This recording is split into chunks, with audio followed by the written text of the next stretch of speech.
Suleimán predicó las 4 fases de Dios para tener éxito en la vida. Esa era la forma de arreglarse, el orden de su vida para tener éxito el pueblo de Israel en todas sus conquistas. Eso no podían maldecir por estas razones. Ahora, contestamos la primera pregunta. Ahora, ¿por qué pudo maldecir a Israel? Ahí vamos a concluir prontamente. Menciona el texto que leímos al principio, en su texto base, la cual volvemos a ver. Dice, había también, estamos en Apocalipsis 2, versículo 14, que retienes ahí la doctrina de Balaam, que enseñaba a Balac a poner tropiezo delante de los hijos de Israel, para que comieran cosas sacrificadas a los ídolos y para cometer fornicación. Cuando el enemigo sabe que tú estás en Cristo, tú estás en orden, tú obedeces a Dios, tú vives según los lineamientos de Cristo Jesús, y tú estás en Cristo, estás cubierto, protegido por la sangre de Jesús, y no te puede hacer daño. ¿Cómo es que logra hacerte daño? Esa es la doctrina de Balaam, la táctica de Balaam. Balaam, que era un hombre espiritual, conocía bien las leyes espirituales, conocía cómo debilitar a un altar de su enemigo, conocía cómo poner a Dios, hacer manifestar la ira de Dios en contra de su pueblo. Esa es la táctica del enemigo. ¿Cómo? Dice la escritura, no hay ninguna condenación, Romanos 8:1, para los que están en Cristo Jesús. Pero ¿cómo hoy día vemos a creyentes siendo abucheados, siendo atacados, siendo destruidos, siendo enfermos por los ataques del enemigo? Hasta ministerios siendo destruidos por los ataques del enemigo. Es por este principio que se llama la táctica de Balaam. Balaam, un hombre espiritual, entendió que así como está el pueblo, no lo puedo maldecir. Y Dios no le iba a permitir. Entonces, ¿cómo rodear el asunto? Balaam le dio consejo a Balac de si Dios está por su pueblo como poderoso gigante defendiéndolo.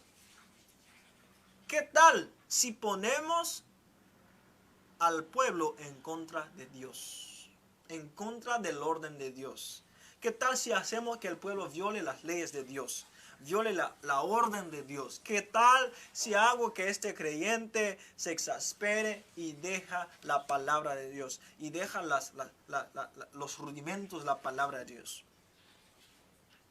Entonces Balaam envió a las hijas de Moab, empezaron a fornicar, a sacrificar los ídolos, a vivir. ¿Qué es lo que eso hace? Desactiva el poder del altar que estaba en medio de ellos, del poder del tabernáculo que estaba en medio de ellos, porque se habían asociado con el enemigo. Y esas hijas que vinieron así, no vinieron tan simplemente para convencer al pueblo, vinieron con artimañas y con hechizos espirituales para poder convencer al pueblo, y ahí cayó el pueblo en la fornicación, en la idolatría. Ahora Dios estaba en contra de su pueblo. Así el enemigo podía tener una acusación correcta para obtener victoria sobre Israel.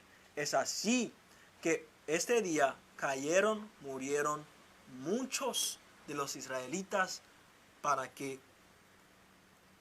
Balac pudiera obtener la victoria. Pero aún así, Dios le demostró a Balac que no ibas a poder tener victoria, y fueron vencidos después. Entonces, la aplicación de ello, la doctrina de Balaam, la táctica de Balaam en la iglesia hoy día, se trata de tenernos a un cristianismo liviano. Trata de tenernos en contra de Dios. Por ejemplo, tú vives bien, tú obedeces las escrituras, llegas a tu congregación, obedeces a Dios. ¿Qué pasa? El enemigo ha estado intentando atacarte y no puede. ¿Cómo lo va a hacer? Va a intentar ponerte en contra de la palabra de Dios. Por ejemplo, que guardes rencor. Por ejemplo, que tú no perdones. Por ejemplo, que tú maltrates a alguien. Por ejemplo, que tú que tú estés en contra de la palabra de Dios. Hoy día, la forma que el enemigo puede debilitar el poder de la iglesia es llevando a la iglesia a vivir de forma inmoral, llevando a la iglesia a vivir de forma en contra de la palabra de Dios. Predicar un cristianismo liviano, un cristianismo que no expone el pecado, un cristianismo donde coqueteamos con el pecado, porque así se puede debilitar el altar de poder que está en nosotros y así puede funcionar el altar de poder del enemigo. Esa es la táctica de Balaam, es una estrategia.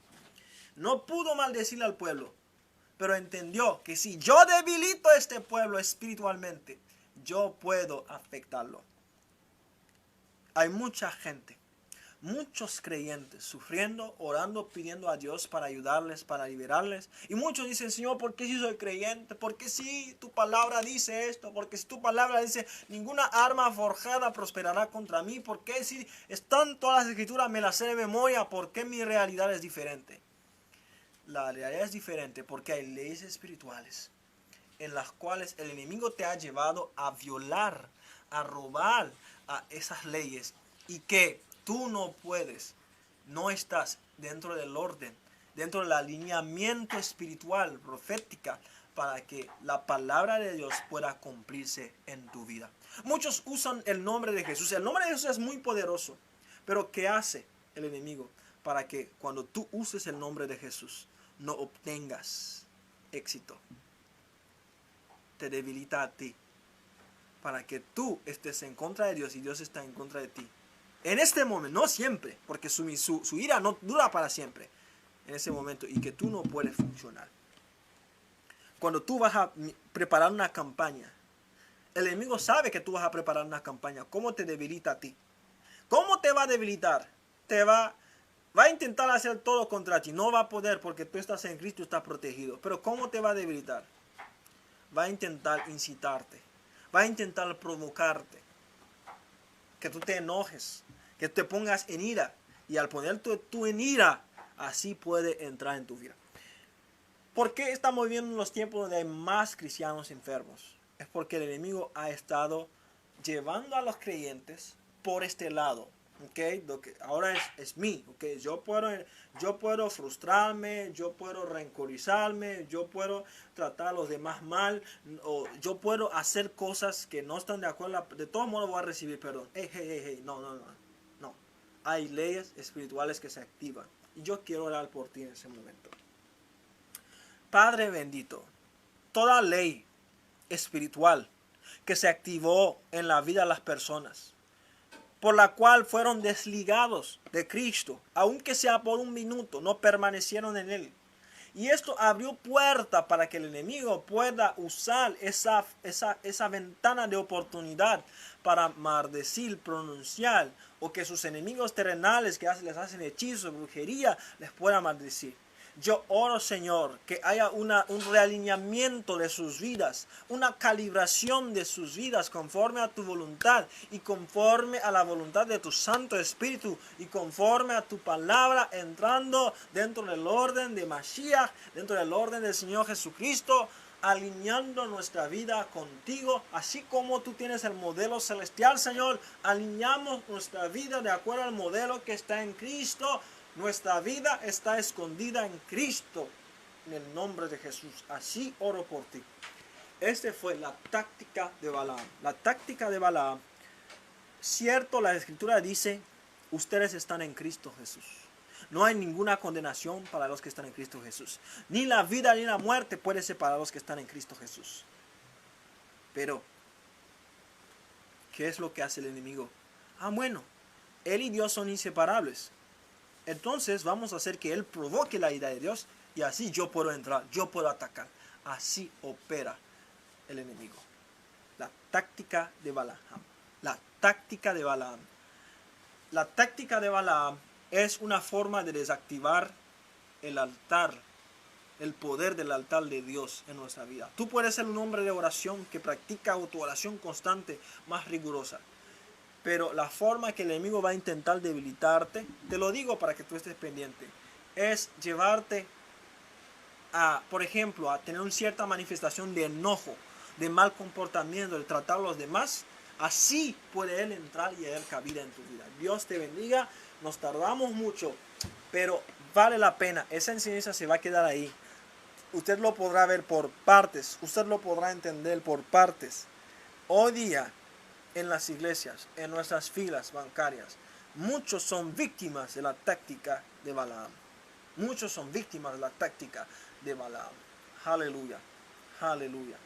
Dios les bendiga. Nos estaremos viendo. ¿Ok?